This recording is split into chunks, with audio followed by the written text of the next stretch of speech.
मोदी मोदी लाक्तोरी हराउरीबा मधुदगी हयेंग ओइरकदबा मोइदा चोंझलकदबा हुजिसु दुम मोइदनि ngang sakतना तौरीबा 27 दे पुथोरोइसु खोलोइसु ma'am हाइनरिबा म्यामसे अदुना मोइनेबा यामना लुदुइ पोचे party president ओइरो अमा ओइरो अखोइदि तसेंगना माना तादर तबाना लामगा केम तौरमदा तारगदि लेहौरीबा मोइगिदि पार्टी नि मोइगिदि कैनोनि गातनि न मोइदा ताइनरकनेबा ताइनबमजु थोएबा मरमदि मोइगी मी लागा मखोई मीदुना प्रजा की दमकता कईगुंबा अमता तौरमद्रगदि अखोई मिहुने थागप मोइदा ताइनदना कना ताइनदोइनो हुजिकति मोइ गरा हैंडशेक तौदना नोकनादना याम नुंगाइरि अदुनै ngasai sandana ka haide iyengiba माइगी रिएक्शन बॉडी लैंग्वेज सेंग वाइदो याम ताक अदुनै कनो का खोई चिप स्पीकर का सुजावरि ने स्पीकर से तसेंगना करी कनोम हाइने करीबा बोरबाबू हैब्रा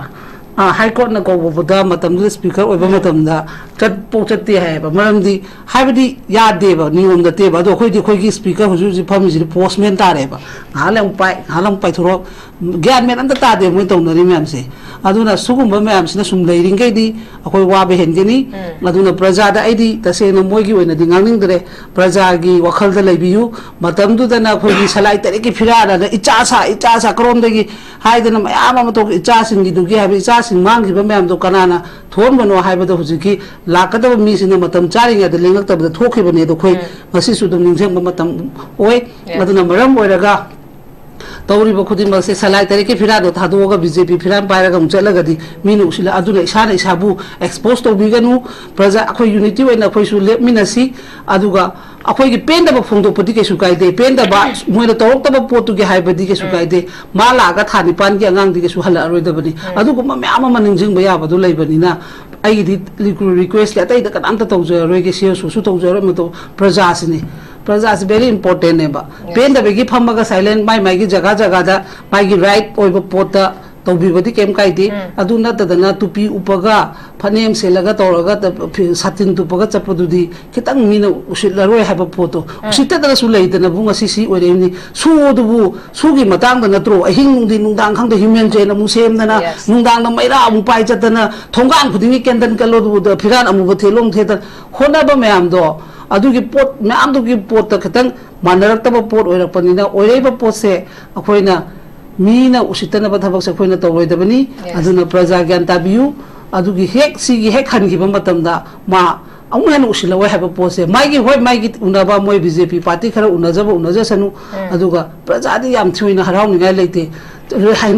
हेमाजित निथुंगांबी अविनाश एंथोनी कमल बाबू कहीं के मनुंग आर्मी के मनुंग मांगी थोखिबा थौदो म्याम दो हुजि नहोंगना निंजिंगा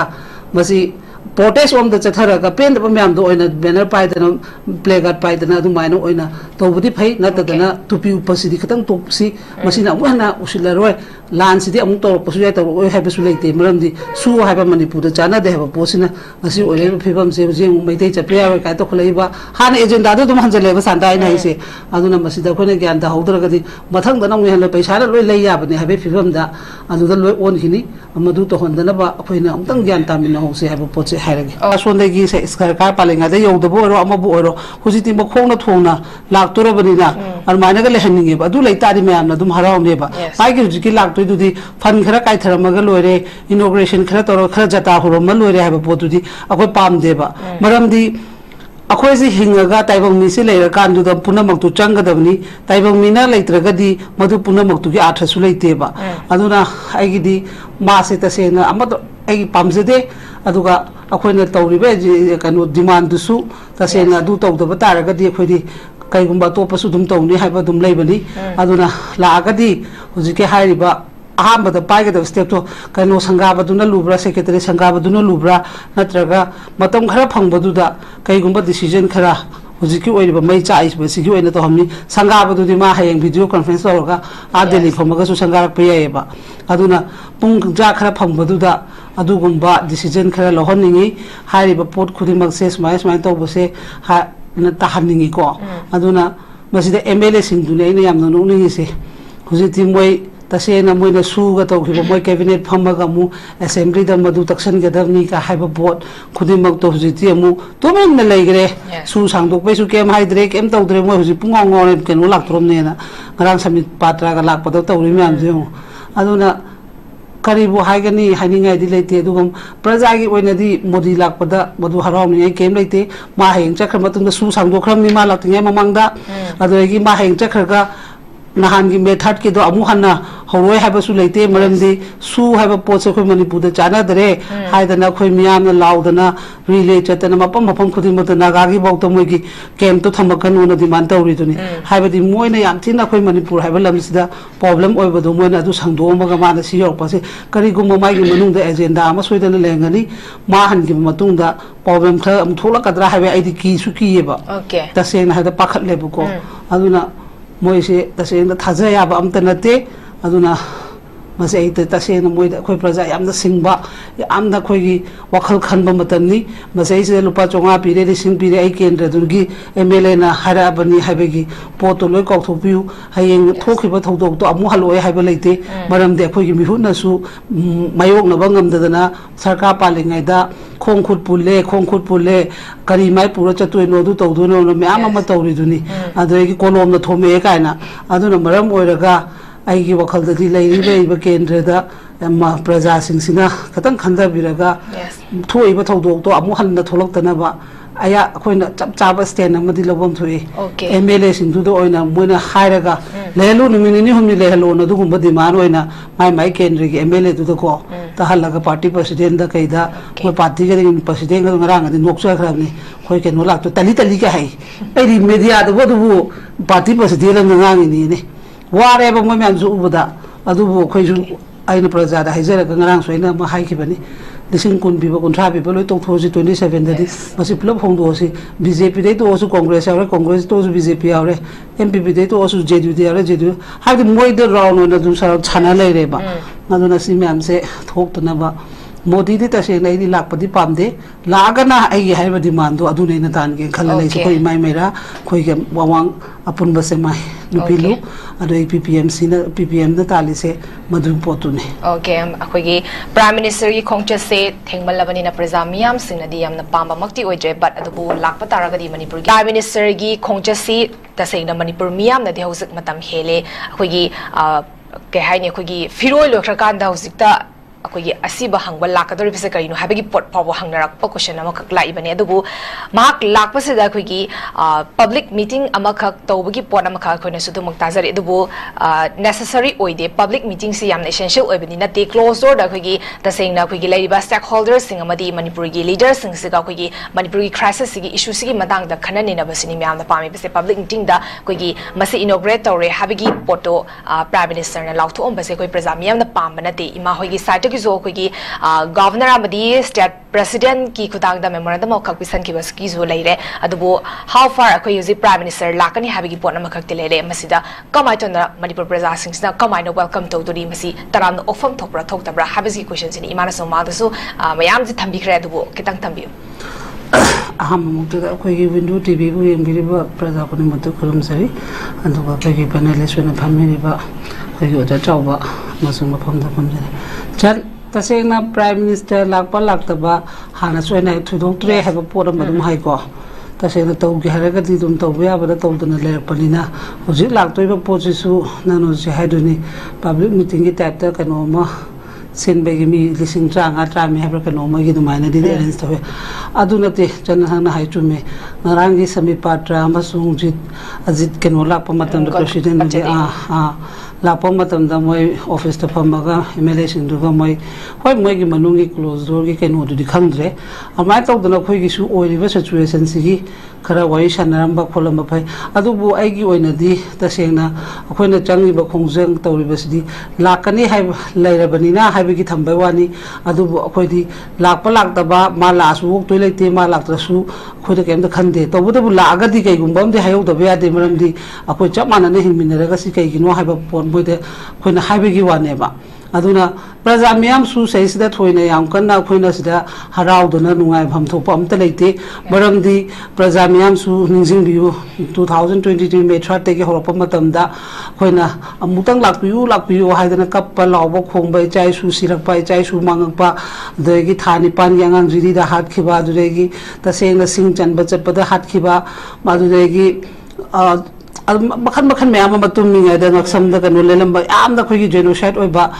am da tau khiba matam du khoi na pam je khiba ne ba adubu adugi matam du da ta sei na khoi ga thangna ba asam da di ma lak khi ba ko adu ga khoi anira kum bo oi admai oi ba kanum do bane aduna message da khoi na haining di phare ma la ga su praja khoi gi di madu ta sei na khoi gi kor kom na go boycott to bose chumbe ba मागी दे अखोई दरकार होदे अखोई मिहुत हाइतारे को होदि suspend लेबा मिहुत सिंदो Moyna मतमदुदा prime minister उना फंगदबा दिल्ली चे चलगा अरे मद मंगन मद होजि मखोंना थोंना लागतरमनिना मखोई गिदि तसेना बुजिकी पुंग अमगी अनिगी मतमदो मदु बौत मोयना यारोय हाबेगी पोट का थांगा पंगमबेगी मथौ याम तायेबा मरमदि असुकुइबा था चाही अनि ग था मरी तौरिबा पोटसिदा हुजिता प्रेसिडेंट रू लेरकांदा नोमै ख कापते हाबेगी वानी माइकै मेरी चटपे आबन ते रिलीफ कैंप दे लेबे मे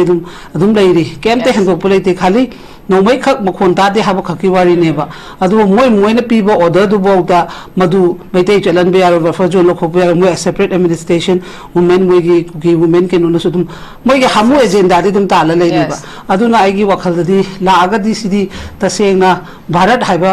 लमदा पुनब मणिपुर नि को aduna basidi aigi yumgumbani maigi tasena na yumne basida kininga ke sulaite mona kana na ke dodoino country ato top chapadadi no mo oro nini oro lai thoga solution do tawna bo honaga maigi mungda mai chakpaduda mana no aigi tasena no nini gumba humni gumba leraga kana aran bano kana karam bai chana lali no karam bai chana chumino habado report pibada sondagi se sarkar palenga de yodabo oro amabu oro hujiti mo khongna thongna laktorabani na armana ga lehaninge adu laitari मैम हराउने माइकी लादी फन खर कायथरमग लोरे inauguration खर तौर खर जता हुरम लोरे है पोतुदी अखोई पामदेब मरमदी अखोई हिंगा ताइबंग से लेरकान पुनमक चंगदबनी ताइबंग लेत्रगदी मधु पुनमक आठसु लेतेब अदुना आइगिदी मासे तसेना पामजदे अदुगा अखोइना तौरिबे कनो डिमांड दुसु तसेना दु तौदब तारगदी अखोइदी कईगुंबा तोपसु दुम तौनी हाइबा दुम लेबनी अदुना लागदी हुजिके हाइरिबा अहमद पाइगद स्टेप तो कनो संगाबदुना लुब्रा सेक्रेटरी संगाबदुना लुब्रा नत्रगा मतम खरा फंगबदुदा कईगुंबा डिसीजन खरा हुजिकी ओइरिबा मै चाइस बसिगी ओइना तो हमनी संगाबदुदी मा हायें वीडियो कॉन्फ्रेंस तौरगा आ दिल्ली फमगसु संगारक पेयेबा अदुना पुंग जा खरा फंगबदुदा अदुगुंबा डिसीजन खरा लहनिंगी हाइरिबा पोट खुदिमक से स्माइल स्माइल तौबसे हा ताहनिंगी को अदुना मसिदा एमएलए सिंगदुने इन यामना नोनिसे हुजिति मोय तसेना मोयना सुगा तौखिबा मोय कैबिनेट फमगा मु असेंबली द मदु तक्सन गदबनी का हाइबा बोट खुदिमक तो हुजिति अमु तोमेन न लेगरे सु सांगदोक पैसु केम हाइद्रे केम तौद्रे मोय हुजि पुंगांगो केनो लाक्तरोमनेना गरां समित पात्रा गा लाकपदो तौरि म्याम जे अदुना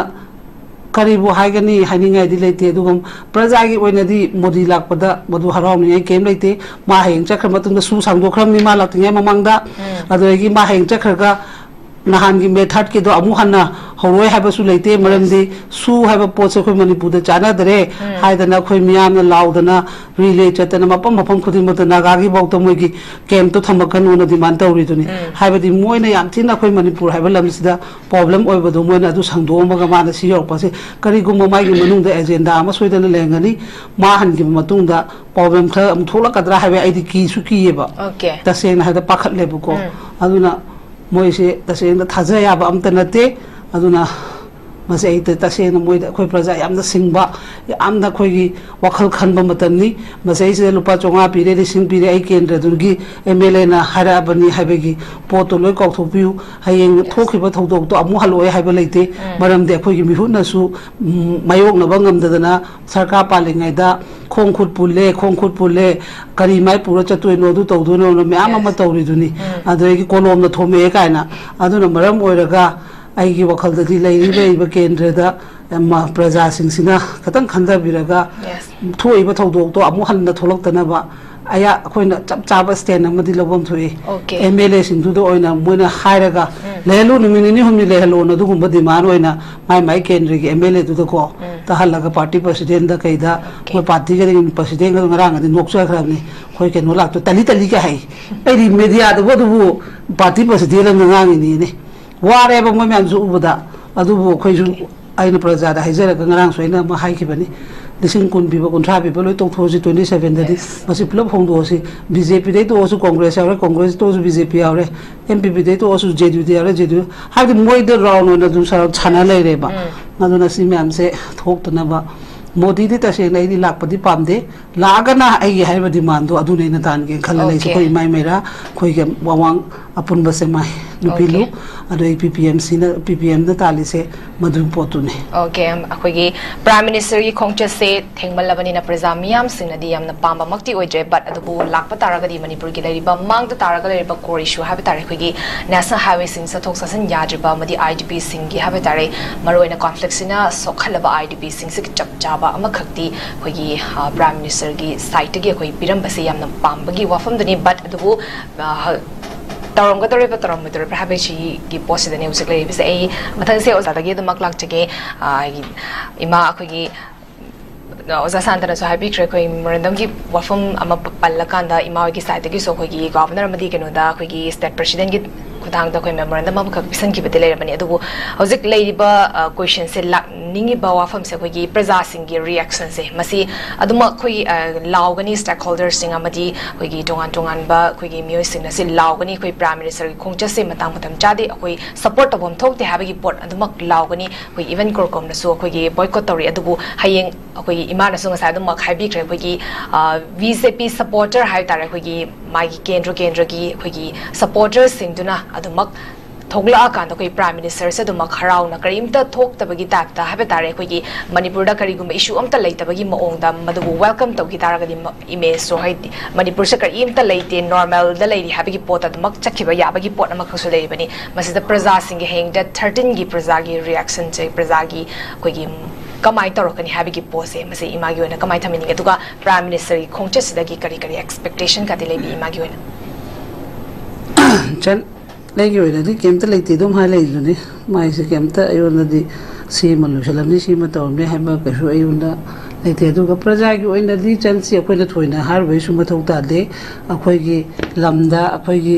इरमदन द थोकिबा गातनी 2023 दी 23 मे 30 की को जैदुददी तसेना अखोइना ngang sakhiba adu अखोइना गसी मोदु उलुबा मतमदा मदुगी डिफरेंस तो हाबदी होय जानदाना हाइबा मागी से काइन साइलेंट पोटेस अदु दा पेन द फोंदोपा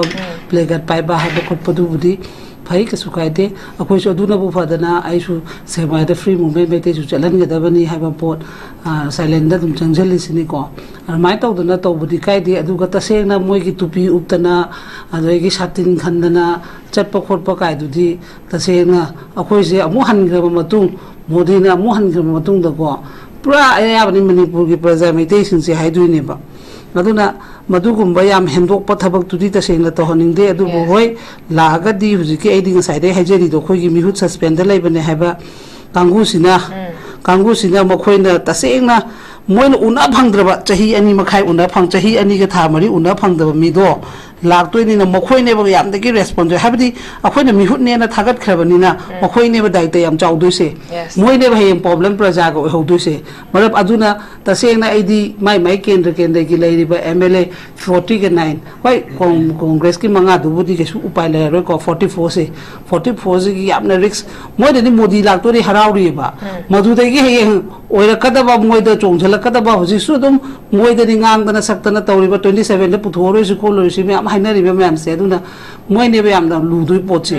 पार्टी प्रेसिडेंट ओइरो अमा ओइरो अखोइदी तसेंगना माना तादर तबाना लामगा केम तौरम द तारगदी लेहौरीबा मोइगिदी पार्टी नि मोइगिदी कैनोनी गातनी न मोइदे ताइनरकनेबा ताइनबम जु थोएबा मरमदी मोइगी मी लागा मखोइगी मीदुना प्रजा की दमकता कैगुंबा अमता तौरमद्रगदी अखोइगी मिहुने थागप मोइदे ताइनदन कना ताइनदोइनो हुजिकती मोइ गना हैंडशेक तौदना नोकनादना याम नुंगाइरी अदुने ngasa सांदाना का हाइदे येंगिबा माइगी रिएक्शन बॉडी लैंग्वेज येंगो हाइदो याम ताक अदुने गनो का खोइगी चिफ स्पीकर का सुयावरी ने स्पीकर से तसेंगना करी कनोम हाइने करीबा बोरबाबू हैब्रा High Court na go over the Matam speaker over Matam da Pochati have a Maramdi Habidi Yadeva, new on the table, the Hoki speaker who's usually published the postman Tareva, Halam Pai to rock, Gadman and the Tade went on the Rimamsi. Aduna Sugumba Mams, Nasum Lady Gadi, a Wabi Hendini, Aduna Brazada Edi, the same Mogi and the Dingang, Brazagi, Wakal the Lebiu, Matam do the Napo, Salai, Pirada, the Ichasa, Krondegi, Hiden Amato, Ichasing, you give Ichasing, Mangi, Bamam, do Canana, Tormano, Hybrid Huziki, Lakata Miss in the Matam Charing at the link of the Toki, the Quay, Masisu, the Museum Matam, Oi, Madonna Maram, Weraga. Tori Bokudima says, I like Pirado, Tadoga, BJP, Piran Paragam, Jelagadi, Minusila, Aduna, Shana, Shabu, exposed to Biganu, Praza, Unity, and a question let Minasi, Aduga, Akoy Penda Fundo Potica Sukaide, Penda Bats, when the talk about Portuguese Hybridika Sukaide, Malaga, Tanipan, Yang Suhala, Redabani, Aduga Mamma and Jimbayaba, do Labanina. I did request that I can undertone a reggae, Susuto, Jeramato, Prazasini. Praza is very important.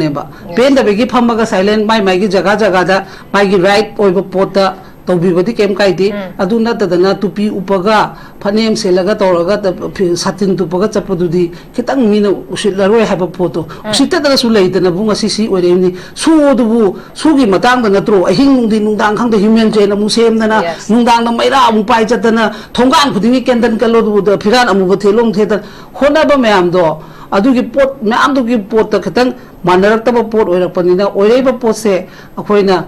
mina usitana ba thabak se akoina tawroidabani aduna praja gyan tabiu adugi hek sigi hek khangi ba matamda ma amuhen usilawa haba pot se maigi hoi maigi unaba moi BJP party khara unajaba unajasanu aduga praja di yam thuina harau ni ngai leite hemajit kanin thuingambi Avinash Anthony Kamal Babu Kanu came among the army came among the Mangimi. You talk about Domando, who's in the home and in Zingaga. Masi protest on the Chataraga, paint the Mamdo in a banner python, plague python, Adumino in a Tobudi pay, not that to be Pacificatan to see Masina Wana, Ushila Land City, Amuto, Posuyata, or have a late Muramdi, Su have a Manipur, China, they have a posina, as you will people say, may take a prayer, Katokaleva, Han agent, other Manzaleva, and I say, Aduna Masida Konegan, the Hodragadi, but hung the name we have a patient, lay up and they have a film that another one hini, Amadu to Hondanaba, Quina, Tangian Tamino, say have a pot. Okay, I'm